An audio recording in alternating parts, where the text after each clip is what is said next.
Qëllimi i kësaj tryeze është analizimi i situatës së fëmijëve në aspektin legjislativ dhe nevojat e Kosovës për ndryshimin apo artimin e ligjeve shtesë në mbrojtjen e fëmijëve.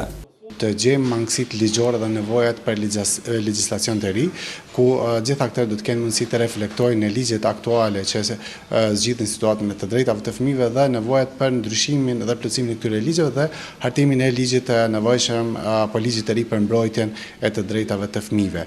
Aspekti legjislativ na ndalon të trajtojmë vepra penale të miturve dhe kjo ka shkaktuar një problem i cili duhet zgjidhur.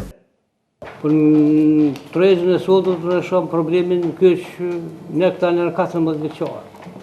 Ne kemi dhona se edhe nër 14 përshihen jenë të implikume dhe në krysh madhor, po dhe të natyrave tjera që përshihen vepra penale. Që ka një ligjin e ka ndalu trajtimin e tyre.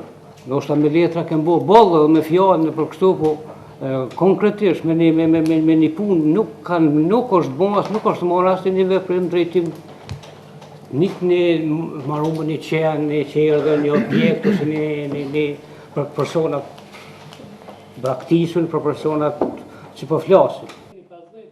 Sipas ligjit, shqetësim tjetër do të jetë çështja e arsimit, ku duhet të sankcionohen prindrit të cilët nuk i dërgojnë fëmijët e tyre në institucionet arsimore, pasi sipas ligjit për arsimin parauniversitar, të gjithë fëmijët obligohen të përfundojnë shkollimin fillor dhe të mesmen të ulët.